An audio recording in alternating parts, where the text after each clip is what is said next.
static frictional force. All right, if you don't have an anti-lock brake system... Don't be alarmed by the shuddering you'll feel with ABS brakes. That just tells you the system is working. If your car doesn't have ABS, that's when you do pump the brakes, and you should have some steering ability. All right, so if you don't have the anti-lock brake system, obviously you gotta pump the brakes yourself. Alarmed by the shuddering you'll feel with ABS brakes.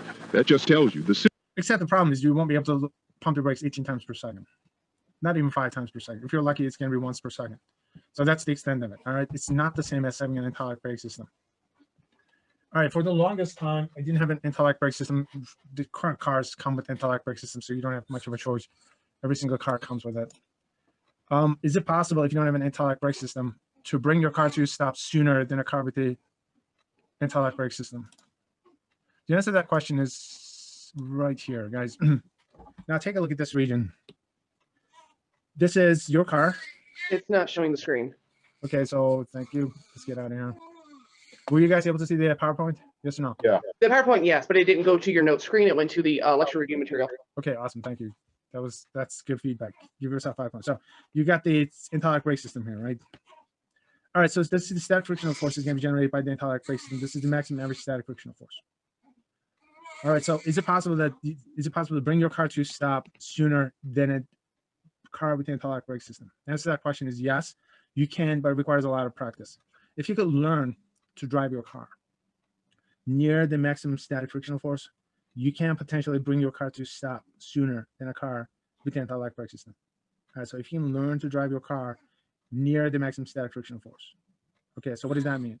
Which means that you have to practice to drive your car near system is... Say at a crosswalk or something, and some kid comes up in front of you, you go to the initial brake and you keep it locked, and that kid's in front of you, you're going to plow right into him. All right, so this is sliding or skidding friction. We start off with the braking exercise where we're just trying to get the drivers up to 100% of what the car's capable of slowing down. Most people, when faced with a panic stop on the street, rarely use more than about 40 to 50% of what the car's capable of. Let's get that initial hit a little harder, okay? Yep, and then modulate back out of it.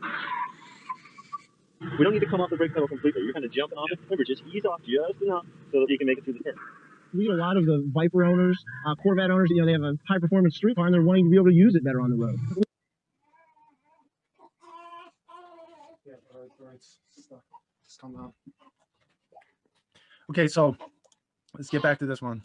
For the panic stop on the street, rarely use more than about... So this one is kinetic friction. 40 to 50% of what the car's capable of. All right, so this one is sliding. Get that initial hit a little harder. So what you need to do is you need to just drive the car at the verge of skidding. That's what you need to do. Yeah. What you need to do is just literally increase the static frictional force. Modulate back out To of the it. extent that this thing is going to keep driving near this maximum static frictional force. We don't need to come off the brake pedal. All right, those guys will come to a stop actually sooner.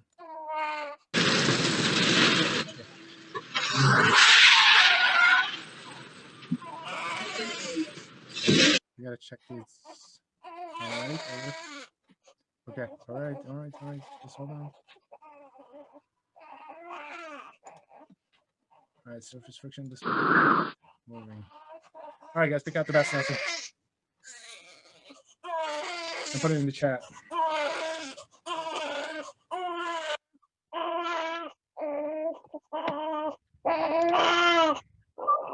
All right. Okay.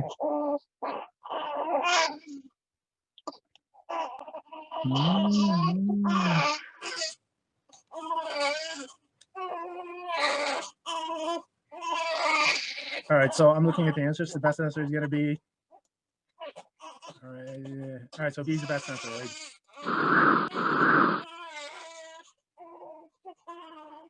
All right, calm down. Okay, hold on. I'll take care of you. Hold on. Give me a few minutes, all right? Good girl. Good girl. All right.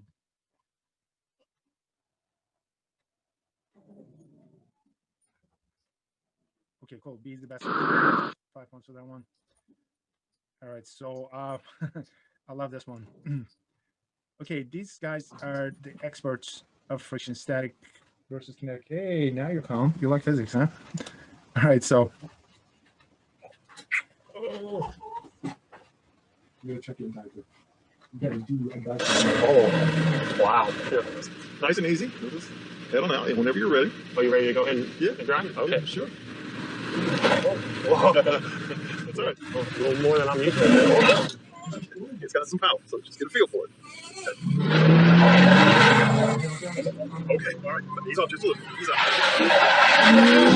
So I was thinking a little more age on me, some wrinkles, a little dorky, maybe some facial hair, and just somebody that I can pull off a fun prank with.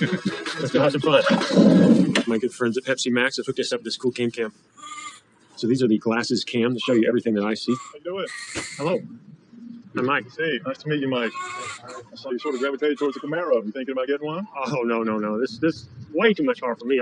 Well, it's a lot of power, but they designed it to be very safe. I don't know if I can handle it. I've never driven anything like this before. Well, I tell you what, I think a way to really make you feel comfortable would be to put you behind the wheel. You're good. What are you driving now? Oh, just a minivan. Oh, yeah. What am I Not signing here? obligated. You sure? It's just a checkout sheet for a test drive. You're not obligated to anything. It's just so we know who's out. Go give it a drive. I'm getting a little nervous. No, I'll be right there beside you. There are your keys, sir. Thank you, Steve. You'll have to unlock it, Mike. Oh, Yeah. thank you. There we go. All right. Oh yeah, what a car! Oh, we better buckle up. Yeah, good call. Power door locks, standard, of course. You are liable for any damages to the vehicle, so please stop the car, or at least slow down. Slow down. Slow down. You can't go through that gate, Mike. Stop.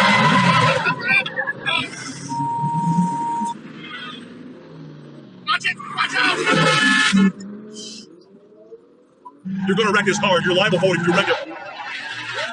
Mike, stop the car. Stop the car right now. Stop here. Yeah. Oh, my God.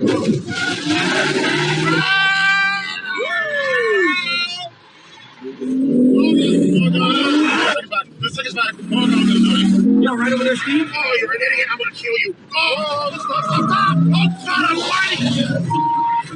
Oh, God. Yeah! Who the fuck do you think you are? What do you mean? I'm calling the cops. No, you don't understand. It's not what you think. Call cops. Look, just afraid. We're just having fun. Look, this is a camera. Here's a camera. There's cameras. Look, it was all just fun. Look, I'm Jeff Gordon. Sorry, man. Sorry. Let's do it again. Yeah, let's do it again. Okay, so we got a car and SUV traveling at 60 miles per hour, and they're going to lock up their brakes at the same time. So the question is, which one, if any, will come to a stop sooner? Is it the car or is it the SUV?